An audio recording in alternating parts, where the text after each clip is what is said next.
다 함께 일어나시겠습니다. 다 함께 일어나셔서 하나님 말씀을 봉독해 올리겠습니다.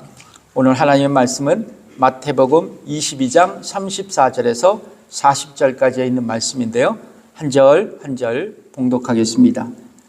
예수께서 사두개인들로 대답할 수 없게 하셨다 함을 바리새인들이 듣고 모였는데 그 중에 한 율법사가 예수를 시험하여 묻되 선생님이여 율법 중에 어느 계명이 크니이까? 예수께서 가라사대 내 마음을 다하고 목숨을 다하고 뜻을 다하여 주 너희 하나님을 사랑하라 하셨으니 이것이 크고 첫째 되는 계명이요 둘째는 그와 같으니 내 이웃을 내 몸과 같이 사랑하라 하셨으니 이 두 계명이 온 율법과 선지자의 강령이니라. 아멘.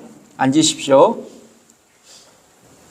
오늘 본문의 말씀으로 하나님 사랑, 이웃 사랑이라는 말씀의 제목으로 여러분과 함께 은혜를 나누고자 합니다.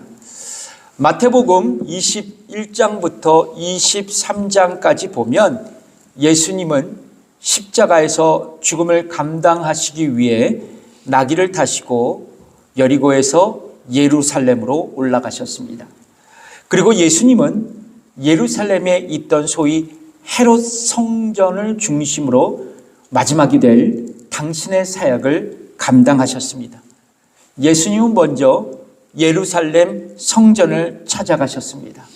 그리고 예루살렘 성전 안에서 돈을 바꾸고 제사에 쓸 비둘기를 파는 상인들을 모두 성전에서 내쫓으시면서 내 집은 기도하는 집이라고 말씀하시고 성전을 강도의 구렬로 만들지 말라고 당부하셨습니다.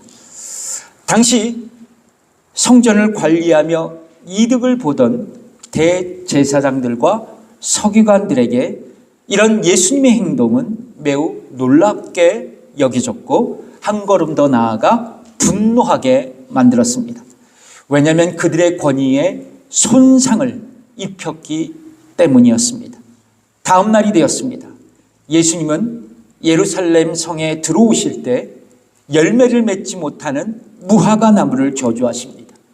그리고 예수님은 전날 상인들과 돈 바꾸는 장사치들을 쫓아내셨던 예루살렘 성전을 다시 찾아오셨고 계속해서 하나님 나라의 말씀을 가르치셨습니다. 그런데요, 어제 일로 심기가 매우 불편했던 대제사장들과 장로들이 어떤 권위로 예루살렘 성전에서 그런 지나친 행동을 했냐고 예수님을 추궁합니다. 그리고 이어서 예수님과 반대되는 입장에 서 있던 사람들은 유대교 당국의 고발할 빌미를 찾기 위해 예수님께 다양한 질문을 하게 됩니다. 먼저 헤롯 당입니다. 헤롯 당은 헤롯 왕을 지지하고 로마 정부에 대해 매우 호의적인 집단이었습니다. 이들은 바리새인과 연합해서 예수님을 공격했던 세력이었어요. 헤롯 당원들은 로마 황제 가이사에게 세금을 바치는 것이 옳으냐고 주께 질문합니다. 그들은 예수님께서 로마 황제의 세금을 바치라고 하면 예수님을 유대교에 고발하려고 하였고 바치지 말라고 하면 로마 정부에 고발할 참이었습니다. 예수님은 이런 지혜로운 말씀으로 그들에게 대답하셨죠. 마태복음 22장 21절의 말씀입니다. 읽겠습니다. 가로되 가이사의 것이니이다. 이에 가라사대 그런즉 가이사의 것은 가이사에게 하나님의 것은 하나님께 바치라 하시니. 아멘이십니까? 매우 지혜로운 말씀입니다. 헤롯 땅에 이어서 사두개인들이 예수님을 찾아옵니다. 그리고 사두개인들은 유대교 당파 중 한 당파였습니다. 이들은 부유한 귀족이었습니다. 예루살렘의 권력 집단이었습니다. 특별히 모세 오경만을 신봉했고 내세와 부활과 그리고 영적 세계와 천사는 모두 부정한 집단이었습니다. 그들은 매우 현실적이고 세속적인 사람들이었습니다. 침례요한은 그들을 향해 독사의 자식이라고까지 비난할 정도였습니다. 이들은 예수님께 다가와 부활에 대한 논쟁을 하게 됩니다. 이어서 사두개인들과 함께 예수님을 공격했던 바리새인들이 예수님을 찾아옵니다. 바리새인은 유대교에서 신앙적으로 큰 영향력을 발휘했던 집단이었습니다. 이들은 사두개인들과 달리 율법을 신봉하며 율법을 엄격히 지켰던 참으로 종교적인 사람들이었습니다. 그래서 그들은 유대인들에게 존경받는 선생님들이었습니다. 그들 중 모세의 율법을 전문적으로 가르치는 율법사가 예수님을 시험하기 위해서, 예수님을 공경에 빠뜨리기 위해서 이런 질문을 합니다. 오늘 본문 마태복음 22장 36절에 있는 말씀인데 읽겠습니다. 선생님이여, 율법 중에 어느 계명이 크니까? 여러분, 구약시대에는 613개의 율법 조항이 있었다고 합니다. 그러니까 많이 있었죠. 그런데 바리새인 입장에서는 율법 중 어느 것 하나 중요하고 안 중요한 것이 없었습니다. 그러니까 모든 율법이 중요하다라는 것이죠. 만약 예수님께서 어떤 율법이 중요하다고 말씀하시면 다른 율법들의 가치를 떨어뜨리는 결과가 되기 때문에 예수님을 공격할 재료가 되었던 것입니다. 이윽고 예수님은 율법의 경중을 말씀하지 아니하시고 도리어 율법의 근본 정신을 말씀합니다. 뭐라고 말씀하십니까? 하나님을 사랑하고 이웃을 사랑하라 말씀하셨습니다. 아멘이십니까? 그렇습니다. 성경은 우리 모두에게 하나님을 사랑하고 이웃을 사랑하라고 우리에게 말씀하십니다. 그렇다면 사랑하는 성도 여러분, 우리가 하나님 사랑과 이웃 사랑을 실천해야 할 이유는 무엇일까요? 그리고 어떻게 그 사랑 실천할 수 있을까요? 첫 번째입니다. 하나님 사랑에 대해서 여러분 말씀드리겠습니다. 여러분, 우리가 십계명을 살펴보면 제1계명부터 제5계명까지 하나님과 사람의 관계에 대한 십계명이 기록되었음을 확인할 수 있습니다. 그러니까 다른 신을 내게 두지 말라, 우상을 만들지 말라, 하나님의 이름을 망령되이 일컫지 말라, 안식일을 거룩히 지키라, 내 부모를 공경하라입니다. 여러분, 흥미로운 것은 내 부모를 공경하라는 계명이 왜 하나님과의 관계에서 나온 십계명일까요? 여러분, 성경을 보실까요? 출애굽기 20장 12절에 있는 말씀입니다. 한번 읽어볼까요? 시작. 내 부모를 공경하라. 그리하면 너희 하나님 나 여호와가 내게 준 땅에서 내 생명이 길리라. 여러분, 내 부모를 공경하면 하나님께서 어떻게 하신다고요? 내게 준 땅에서 내 생명이 길리라고 축복하십니다. 결론적으로 십계명의 제5계명 내 부모를 공경하라는 말씀도 하나님과 사람의 관계에서 기록된 말씀이에요. 그렇습니다. 부모를 공경하라는 것은 인간관계에 해당되는 것이 아닙니다. 하나님과의 관계에 해당된다는 거예요. 그래서 불효하게 되면 인간관계 차원에서 문제가 생기는 게 아니에요. 불효하게 되면 하나님과의 관계 차원에서 문제가 생긴다는 겁니다. 여러분 믿으십니까? 여러분 믿으세요? 여러분, 하나님을 대신할 수 있는 사람은 아무도 없습니다. 그러나 하나님의 그 마음을 반영하는 분은 누구일까요? 부모님이에요. 그래서 여러분, 내 부모를 공경하는 차원은 하나님과의 관계의 차원에서 생각할 수 있어야 돼요. 중요한 것은 이겁니다. 모세는 시내산에서 십계명을 하나님께 받은 후 이렇게 이스라엘 백성에게 선포합니다. 유명한 말씀이죠. 신명기 6장 5절의 말씀을 읽겠습니다. 너는 마음을 다하고 성품을 다하고 힘을 다하여 내 하나님 여호와를 사랑하라. 그렇습니다. 모세는 십계명을 지킴으로 하나님을 사랑할 것을 권면하고 있습니다. 오늘 본문에서도 예수님은 신명기 6장 5절 이 쉐마의 말씀을 이용하면서 또한 하나님을 사랑할 것을 교훈하십니다. 마태복음 22장 30절 오늘 본문의 말씀을 읽겠습니다. 시작. 예수께서 가라사대 내 마음을 다하고 목숨을 다하고 뜻을 다하여 주 너희 하나님을 사랑하라 하셨으니, 흥미로운 것은 오늘 본문에서 예수님은 하나님에 대한 사랑이 크고 첫째 되는 계명이라고 가르치고 있습니다. 마태복음 22장 38절 오늘 본문 읽겠습니다. 이것이 크고 첫째 되는 계명이다. 여러분, 여기서 크고 첫째 되는 계명이라는 것은 하나님의 사랑이 다른 계명보다 우선순위가 되는 계명이라는 의미입니다. 그렇습니다. 성경은 우리에게 말씀합니다. 최고의 우선순위를 삼아 하나님을 사랑하라고 말입니다. 아멘이십니까? 여러분, 우리의 삶에는 다채로운 우선순위가 있습니다. 여러분에게도 우선순위가 있죠? 맞습니까? 맞아요? 아무렇게나 살아가요? 당장 해야 될 일들이 많이 있잖아요. 여러분, 어떤 게 있어요? 대부분 건강에 대해서도, 그리고 노후 준비에 대해서도, 즐거운 여가 생활에 대해서도, 인간관계에 대해서도 그렇지 않습니까? 그런데 성경은 하나님의 사랑이 우리 삶에 있어서 최고의 우선순위가 될 것을 가르치고 있어요. 옆분과 축복하며 인사하겠습니다. 하나님의 사랑이, 옆분을 보면서 하나님의 사랑이 당신의 우선순위가 되십시오. 아멘이십니까? 예. 그렇다면 여러분, 하나님을 사랑해야 할 이유는 도대체 무엇일까요? 왜 사랑하죠? 하나님을 사랑해야 할 이유가 무엇일까요? 그 이유는 하나님께서 우리를 창조하신 창조자이시기 때문에 그렇습니다. 여러분, 하나님은 저와 여러분을 창조하신 분이십니다. 믿으십니까? 독불장군으로 태어나셨어요?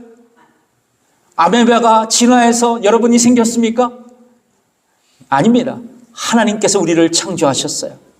시편 139편 13절에서 14절의 말씀을 읽겠습니다. 시작. 주께서 내 장부를 지으시며 나의 모태에서 나를 조직하셨나이다. 내가 주께 감사하오면 나를 지으심이 신묘막측하심이라. 주의 행사가 기함을 내 영혼이 잘 아나이다. 아멘. 여러분, 저와 여러분의 신초 구조를 보면 참으로 경이롭고 신비롭습니다. 여러분, 심장이 하루에 몇 번을 뛸까요? 이번에 임영종 권사님 심장이 힘들어서 그렇게 시술을 받았는데 심장이 하루에 몇 번을 뛰어요? 약 10만 번을 뛴다 그럽니다. 10만 번. 심장이 뛰어서 제일 중요한 게 뭐예요? 혈액을 우리의 온 몸에 순환시킵니다. 그렇죠? 산소를 공급하고 영양을 공급합니다. 이 작은 심장이 자체적으로 펑펑펑 10만 번을 뛴대요. 여러분, 우리의 몸에는요, 면역세포와 항체가 있다 그래요. 그렇죠? 그래서 세균이나 바이러스 공격에 즉각적으로 우리 몸이 반응한다 그럽니다. 대응한다 그래요. 여러분, 우리 눈을 보면요, 색을 감지하고 빛을 감지해서 초점을 맞추고 볼 수 있게 만들죠. 근데 참 희한한 게 우리 눈에는 각막, 수정체, 망막, 시신경이 정확하게 연결이 되어 있대요. 그래서 빛을 보고 그리고 색을 감지하고 초점을 맞출 수 있다 그럽니다. 여러분, 이 외에도 우리 몸에는 신묘막측한 하나님의 창조의 손길이 드러나 있어요. 여러분, 믿으십니까? 옆분을 지그시 바라보시면서 당신은 참으로 대단하신 분이십니다. 그래서 우리가 이렇게 보면 참으로 대단한 존재로 봐야 돼요. 아멘이십니까? 하나님께서 참 최고의 작품을 우리를 통해 만드셨어요. 더 나아가서 하나님을 사랑해야 할 이유가 있다면 하나님께서 우리 모두를 먼저 사랑하셨기 때문에 그래요. 로마서 5장 8절의 말씀을 읽어볼까요? 시작. 우리가 아직 죄인 되었을 때 그리스도께서 우리를 위하여 죽으심으로 하나님께서 우리에 대한 자기의 사랑을 확증하셨느니라. 아멘. 그러니까 성경은 우리에게 보여주신 하나님의 사랑이 뭐라고 말씀하고 있어요? 그리스도께서 우리를 위하여 죽으신 십자가의 사건으로 선언하고 있다는 거예요. 그러니까 예수님께서 죄인인 우리를 위해 십자가에 죽으시고 구원을 성취하신 사건이 바로 우리를 향하신 하나님의 확증된 사랑이었다고 성경은 말씀하고 있습니다. 그렇습니다. 하나님은 당신의 아들을 죄인인 우리를 구원하시기 위해 아낌없이 십자가에 내어주셨습니다. 이것이 하나님의 사랑이라고, 그것도 확증된 사랑이라고 성경은 우리에게 기록하고 있어요. 여러분, 이 구절에서 확증하셨다라는 단어를 우리가 살펴보면 아주 더욱 놀라운 영적 진리를 발견할 수 있어요. 헬라어로 에페이데이 사토라는 단어입니다. 에페이데이 사토. 문법적으로 현재 능동형으로 쓰여져 있습니다. 근데 이 의미는 뭐냐면 계속적으로, 반복적인 의미가 있어요. 그러니까 이 단어의 뜻은 뭐냐면 하나님의 사랑으로 이루어진 십자가 구원의 확증된 능력은, 구원은 지금으로도 앞으로도 계속된다는 거예요. 계속된다는 겁니다. 하나님의 사랑으로 우리를 구원한 그 구원의 능력은 좌절될 수가 없다는 거예요. 누구에게도 빼앗길 수 없다는 겁니다. 계속적으로 유지될 수 있다는 거예요. 그러면 우리가 받은 구원의 능력은 상실될 수 없어요. 누구에게도 빼앗길 수 없습니다. 완전한 구원이에요. 여러분 믿으십니까? 따라해 봅시다. 한 번 구원은 영원한 구원입니다. 아멘이십니까? 잃어버릴 수 없습니다. 따라해 보세요. 잃어버릴 수 없습니다. 아멘이십니까? 여러분들의 구원의 확신이 돼야 돼요. 요한복음 10장 28절에서 29절의 말씀이 바로 이 말씀하고 있습니다. 읽어보겠습니다. 시작. 내가 저희에게 영생을 주노니 영원히 멸망치 아니할 터요 또 저희를 내 손에서 빼앗을 자가 없느니라. 저희를 주신 내 아버지는 많이보다 크심에 아무도 아버지 손에서 빼앗을 수 없느니라. 그러므로 여러분, 우리가 하나님을 사랑해야 할 이유는 뭐예요? 우리를 구원하시기 위해 아낌없이 당신의 아들을 십자가에 내어주신 하나님의 사랑 때문입니다. 아멘이십니까? 자, 그렇다면 하나님 사랑에 대한 이유를 아셨죠? 그렇다면 어떻게 하나님 사랑을 실천할 수 있을까? 제가 묵상하다가 전도서 12장 13절의 말씀을 한번 바라봤습니다. 한번 읽어볼까요? 시작. 이래 결국을 다 들었으니 하나님을 경외하고 그 명령을 지킬지어다. 이것이 사람의 본분이니라. 여러분, 제가 계속 말씀드리잖아요. 사랑은 추상명사가 아니라고 말입니다. 즉 마음과 생각만 사랑하면 사랑이 아니에요. 그것은 짝사랑입니다. 맞나요? 짝사랑이에요. 마음과 생각만 하면 짝사랑입니다. 사랑은 항상 동사이어야 합니다. 사랑에는 구체적인 결단과 행동이 뒤따라야 한다는 것입니다. 성경은 우리에게 하나님을 사랑하는 구체적인 방안으로 두 가지를 제안하고 있습니다. 하나는 뭐냐면 하나님을 경외하는 삶입니다. 하나님을 경외하는 삶입니다. 여러분, 하나님을 경외하는 삶은, 그리고 하나님을 경외하며 살아간다는 삶은 모든 영역에서 하나님의 주권을 인정하며 하나님을 전적으로 믿고 의지하고 순종하는 삶의 자세를 말하는 것입니다. 이것은 하나님을 인생의 주인 되심을 인정하며 나의 모든 것이 하나님께 달려있음을 고백하는 태도입니다. 이것이 하나님 경외예요. 그래서 이 하나님을 경외하는 사람의 그 마음을 잘 표현한 것이 잠언서 16장 9절에 있는 말씀입니다. 사람이 마음으로 자기의 길을 계획할지라도 그 걸음을 인도하는 자는 여호와시니라. 그래서 하나님을 경외하는 자들은, 성도는 자신에게 있는 지혜와 명철을 의지하기보다는 하나님을 의뢰하는 사람이 될 수 있는 거예요. 아멘이십니까? 하나님을 사랑하는 또 하나의 다른 실천 방안이 뭐가 있느냐? 하나님을 경외하는 삶뿐만 아니라 하나님의 명령에 순종하는 삶이에요. 여러분, 한번 상식적으로 생각해 보세요.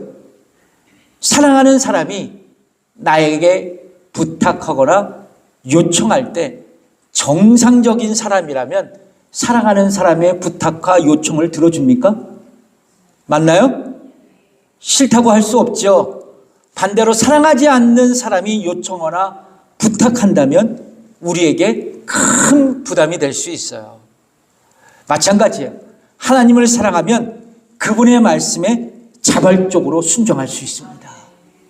그래서 예수님은 이런 말씀을 하셨죠. 요한복음 14장 23절에서 24절 말씀입니다. 우리 천천히 읽겠습니다. 시작. 예수께서 대답하여 가라사대 사람이 나를 사랑하면 내 말을 지키리니 내 아버지께서 저를 사랑할 것이요 우리가 저에게 와서 거처를 저희와 함께 하리라.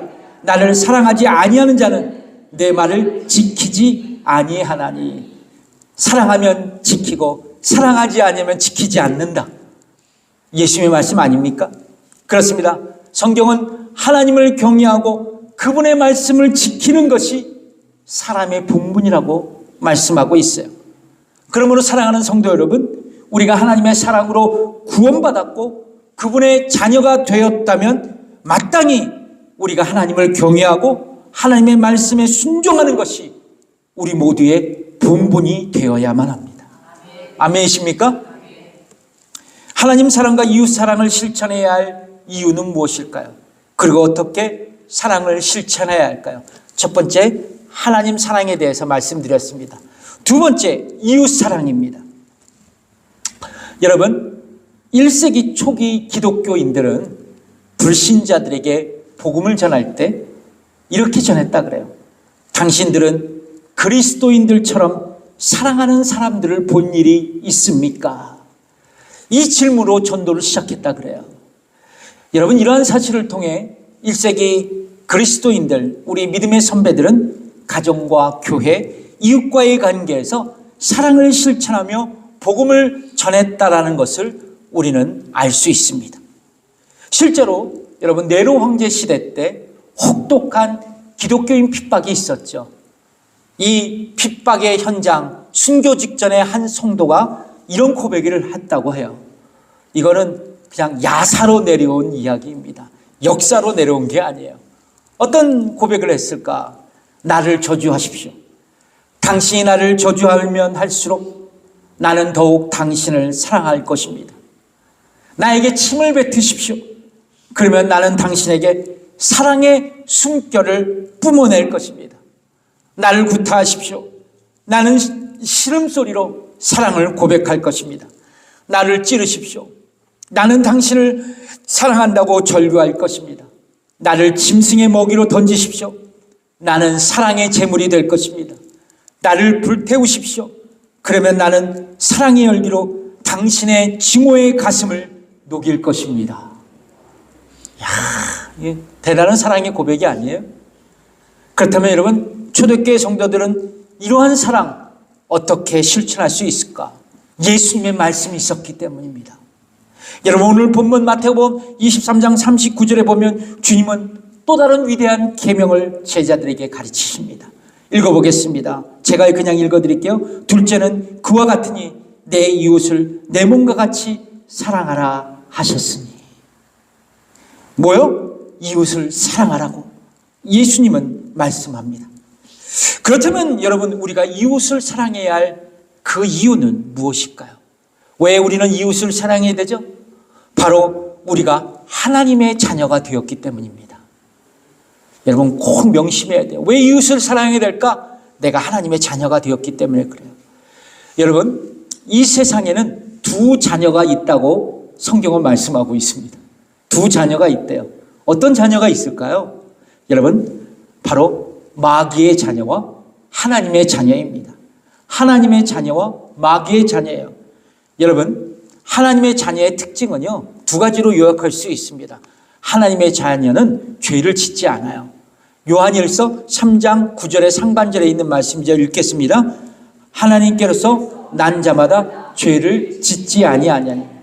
여러분, 여기서 죄를 짓지 아니한다는 의미는 지금 죄를 짓지 않는다는 의미가 아닙니다. 여러분, 다 죄를 짓죠? 하나님 자녀가 죄를 지어요, 안 지어요? 지어요. 이 의미는 뭐냐면 반복되는 죄를 범하지 않는다는 거예요. 그래서 여러분, 우리가 구원받고 하나님의 자녀가 되었다면 거듭 반복되는 죄를 짓지 않고 변화된 삶을 살아가야 한다는 거예요. 여러분 동의하십니까? 예를 들면 내가 과거에는 화를 불같이 냈어요. 참지 못했습니다. 그런데 예수 믿고 거듭난 그리스도인이 되면 이런 성향도 조금씩 변화되어 가야 한다는 거예요. 한 번에 바꾸지 않아요. 맞나요? 한 번에 바뀌어요? 안 바뀌어요? 한 번에 바뀌면 제가 뭐라 그랬어요? 그 사람 죽는다 그랬잖아요. 점층적으로 변화한다는 거예요. 점진적으로 변화해야 한다는 겁니다. 노력해야 돼요. 빈정이 상해도 분노하지 말아야 됩니다. 여러분, 빈정은 상할 때 있어요, 없어요? 있어요, 없어요? 없어요? 가끔 가다가 자존심 구기고 빈정 상하게 하는 사람들이 있잖아요. 예, 여러분, 결코 분노하지 마십시오. 도리어 불쌍히 여기세요. 여러분, 내가 과거에는 세상적인 놀이에 심취했어요. 그런데 하나님의 자녀가 된 이후에 이런 세속적 놀이를 하면 내 안에 계신 성령님께서 막 불편해 하시는 거예요. 양심의 가책을 줍니다. 그럼 내가 이런 세속적인 행위를 점점 끊고 하나님이 기쁘신 뜻대로 살아가는 겁니다. 뿐만 아니라 여러분, 내가 하나님의 자녀가 되면요, 하나님의 자녀인 나의 형제 자매를 사랑해요. 내 얘기일까요? 요한일서 3장 16절에 그 얘기를 하고 있습니다. 읽어보겠습니다. 그가 우리를 위하여 목숨을 버리셨으니 우리가 이로써 사랑을 알고 우리도 형제들을 위하여 목숨을 버리는 것이 마땅하니라. 여러분, 하나님의 자녀가 형제를 위하여 목숨을 버리는 것, 이웃을 사랑하는 것이 뭐하다고 말씀합니까? 뭐하다고 말씀하세요? 마땅하다고, 당연히 그렇게 해야 된다고 말씀하고 있습니다. 여러분, 그래서 그리스도인들의 표지는 뭐예요?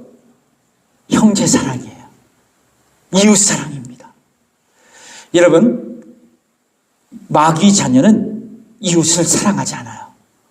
왜냐하면 마귀 자녀는 하나님께 속하지 않았기 때문입니다.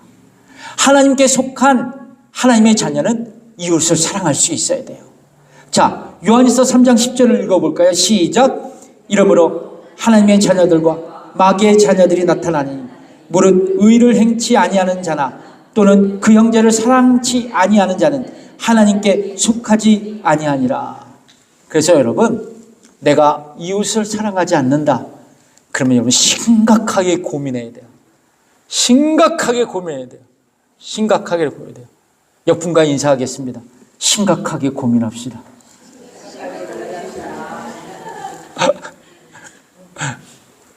우리가 이웃 사랑을 실천할 이유 무엇일까요? 하나님 자녀이기 때문이지만 더 나아가서 예수님의 제자이기 때문에 그래요.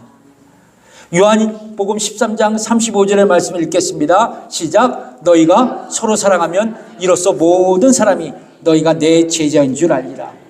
여러분, 이 말씀을 역설적으로 이렇게 생각해 본다면 예수님의 제자는 서로 사랑하는 삶의 태도를 가져야 한다는 말씀이에요. 여러분, 우리가 모두 예수님을 구원자로, 나의 인생의 주님으로 영접했다면 우리는 예수님의 제자입니다. 예수님의 제자예요. 구원받은 모든 그리스도인들은 예수님의 제자입니다.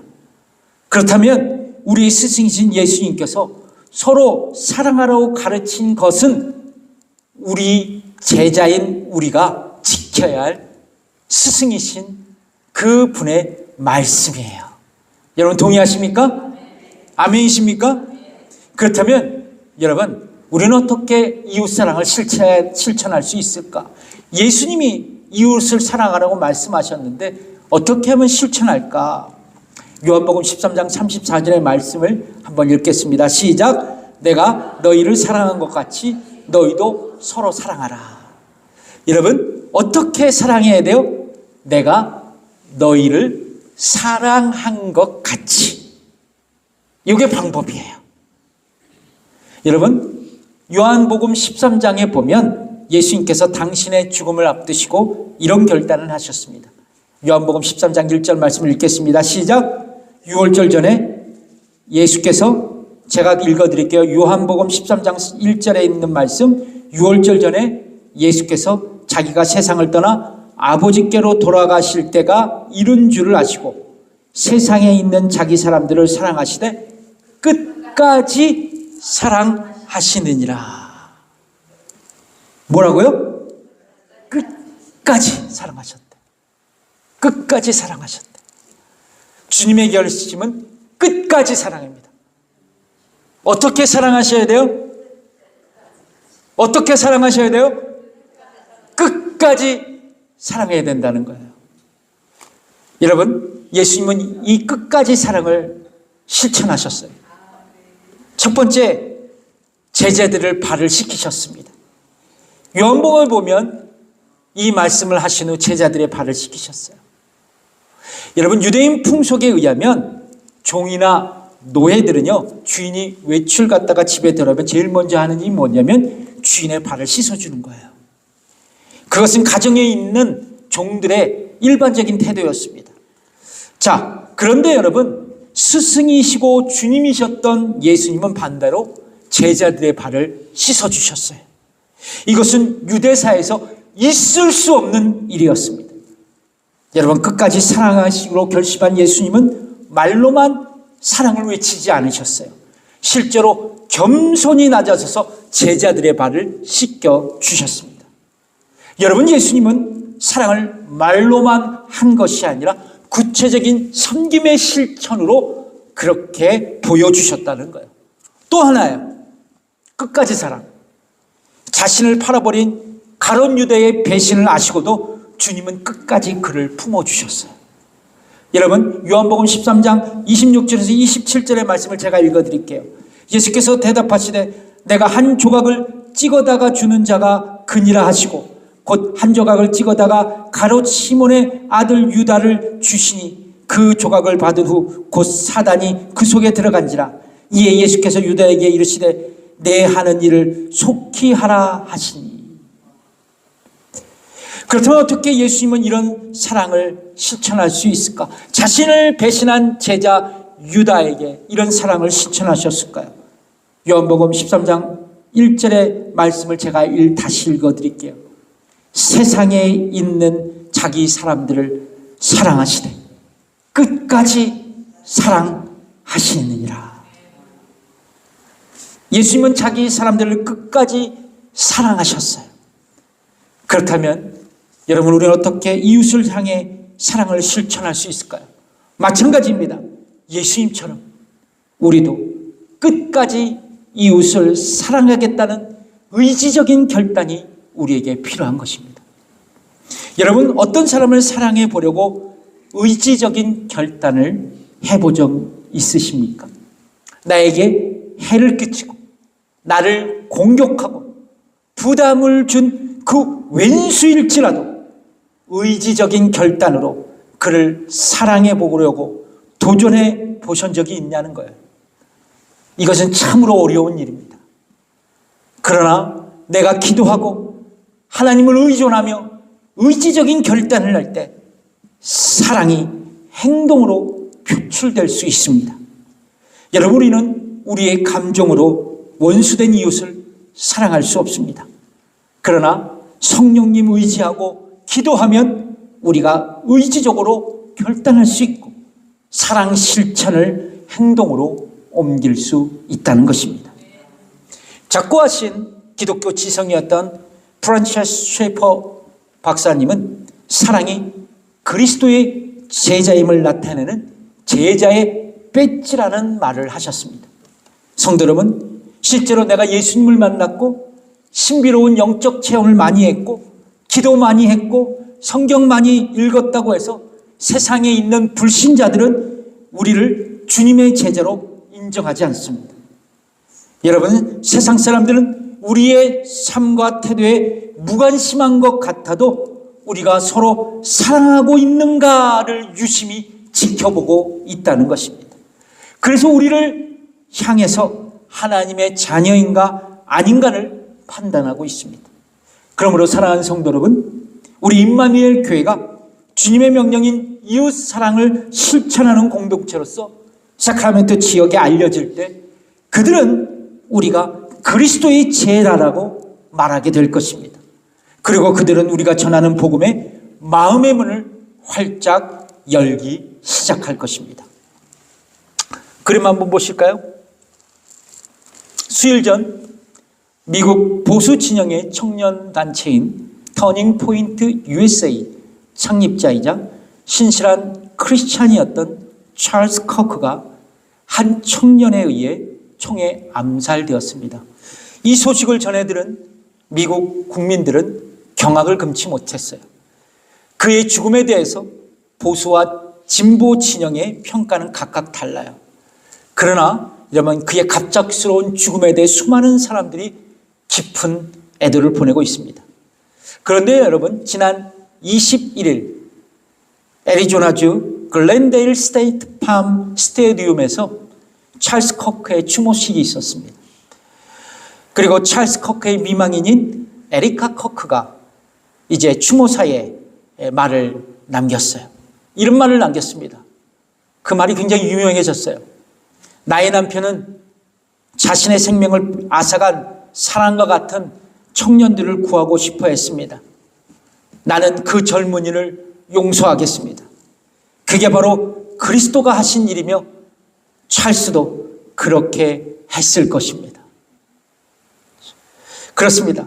예수님께서 자기 사람을 끝까지 사랑하신 그 모습, 바로 에리카 커크의 고백이었고 우리 모두의 이웃사랑의 실천의 교훈이 되는 그 모습이었다는 것입니다.